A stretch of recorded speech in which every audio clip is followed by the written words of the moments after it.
सर्व समीकरणों का उपयोग कर गुणनखंडन कीजिए। ये देखिए सर्व समीकरणों का उपयोग कर गुणनखंडन कीजिए। ये प्रश्न क्रमांक कौन सा है? प्रश्न क्रमांक 2। प्रश्न क्रमांक कितना है? 2।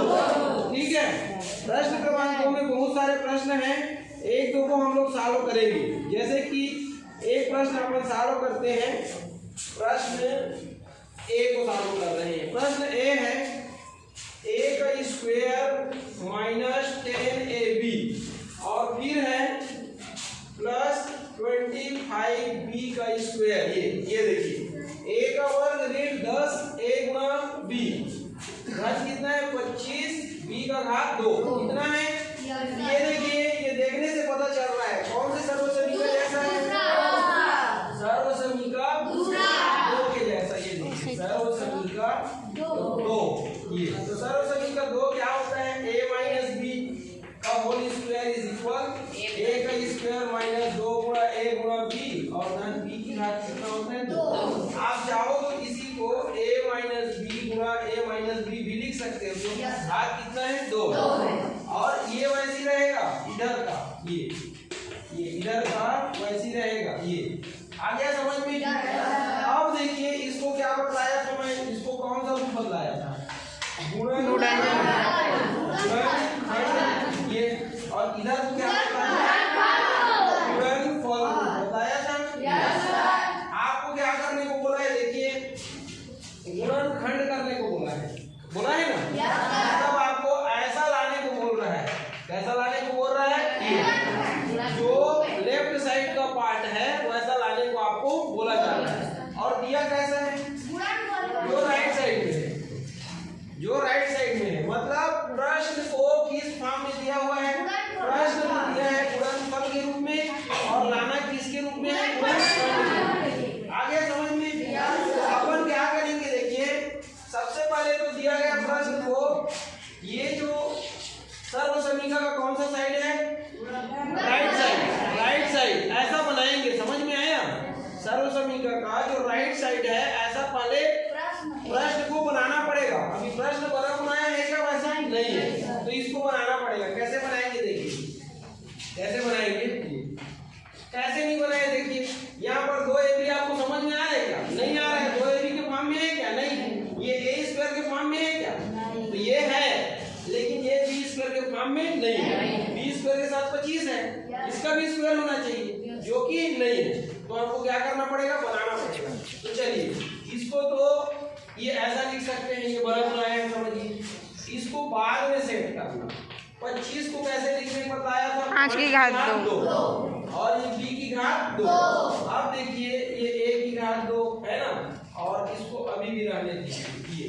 इसका भी घात 2, इसका भी घात 2। समझ में आया? जैसे a का घात मान लो कितना है? x है, और b का घात भी मान लो कितना है? x है। तो यहाँ पर देखिए क्या है?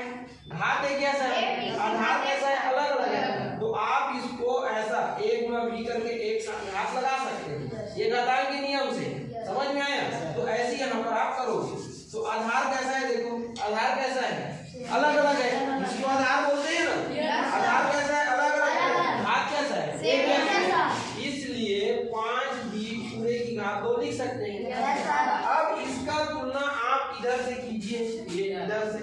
समझ में आया? तो क्या देख रहे हैं? तुलना करके देखिए, तुलना कीजिए ना तुलना। a की जगह में क्या है? a ही है, और b की जगह में क्या है? b है। अरे वो b की जगह में 5 भी है नहीं। ये देखो a की जगह में a है ही, लेकिन ये b की जगह में कितना है? 5 है कि नहीं? ये देखो इसको ऐसे रहने दो। ये इसको अब 2ab सेट करो, तो 2 गुणा a का मान कितना है? a ही है। b का मान कितना है? 5b। ये 5 भी है कि नहीं? ये और ये 5b का स्क्वायर वैसे रहेगा। ये आया समझ में? अब देखो a स्क्वायर फिर 2ab धन b स्क्वायर वाला सेट हो गया। तो इसका छोटा रूप क्या होता है? देखिए ये होता है। इतने का छोटा रूप क्या होता है? ये होता है। तो इसके जैसा लिखेंगे, इतने को छोड़ के, ये इतने को छोड़ के इसके जैसा लिखेंगे, इसके जैसा लिखेंगे। तो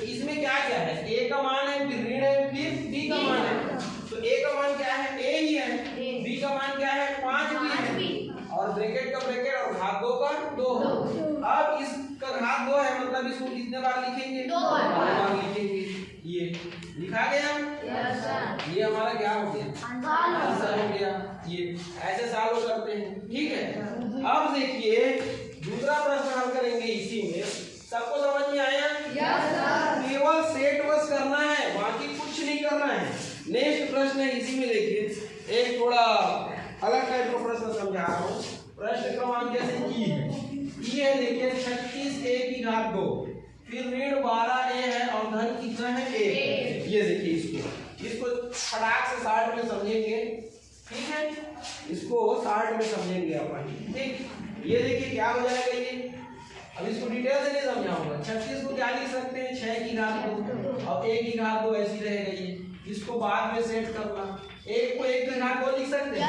तो यहाँ पर देखिए इसको एक साथ लिखेंगे तो 6 1 की घात 2 हो जाएगा और ऋण 12 1 को रहने दो, इसको 1 की घात 2 लिख सकते हैं। अब यहाँ पर देखिए 1 इसका मान हो गया 1 और 1 इसका मान हो गया, तो इसको किसके रूप में लिखेंगे? 2ab के रूप में। तो 6 1 की घात 2 ऋण 2 हो गया। अब a का मान कितना है? 6 और b का मान कितना है? 1 धन 1 की घात 2। ये अपने मन से सेट हो जाता है, समझ में आया? अब करके देखो 6 दूनी 12 हो गया 12, ये 6 दूनी 12, 12 1 12 और 1 का 1 अपने मन से हो गया।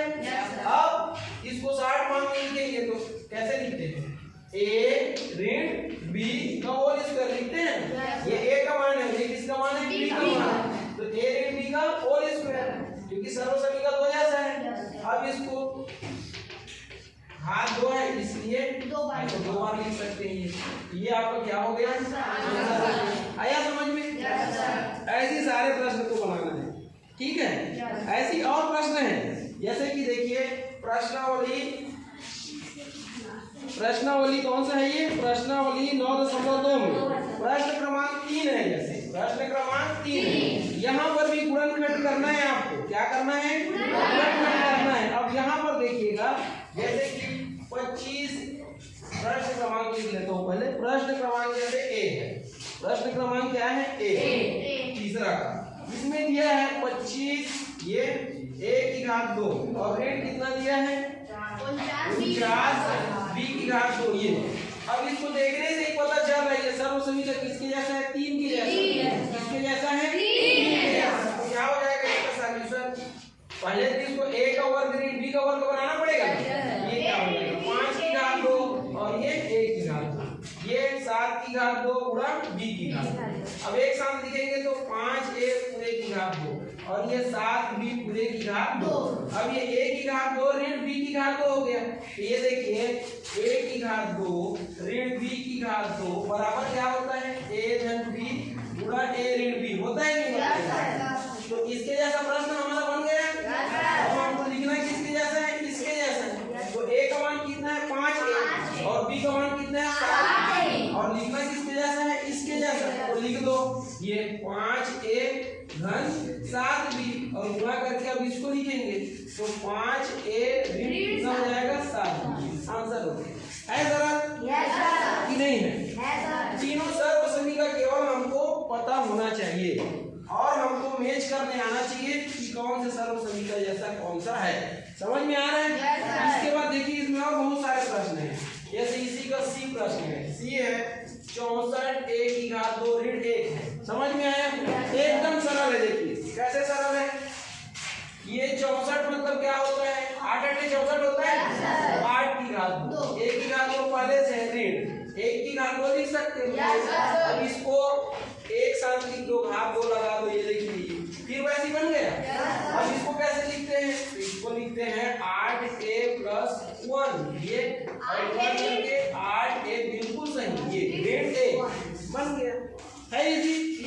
तो ऐसे सारे सवाल आप लोग बना सकते हो, बटा वाला कोई बना सकते हो। समझ रहे हो? जैसे ई है 16/25 और m की घात 2, ऋण है 4/9 और m की घात 2। ये इसको बनाओगे आप तो देखिए ये क्या हो जाएगा? ये क्या हो जाएगा? 4 की घात 2। ये क्या हो जाएगा? 5 की घात 2। ये तो m की घात 2 पहले से है। ये 2 की घात 2, ये 3 की घात 2 और ये m की घात 2। अब देखो सबका घात 2 है तो 4/5 m पूरे की घात 2 और वैसे इसको 2/3 घात 2। अब ये a की घात 2 और b की घात 2 हो गया ना? कैसे लिखेंगे? 4/5 m धन 2/3 m, एक डिब्बा में, और एक डिब्बा में क्या लिखेंगे? 4/5 m ऋण 2/3 m। ये लिखा गया। ये हो गया क्या आंसर? क्लियर है सबको?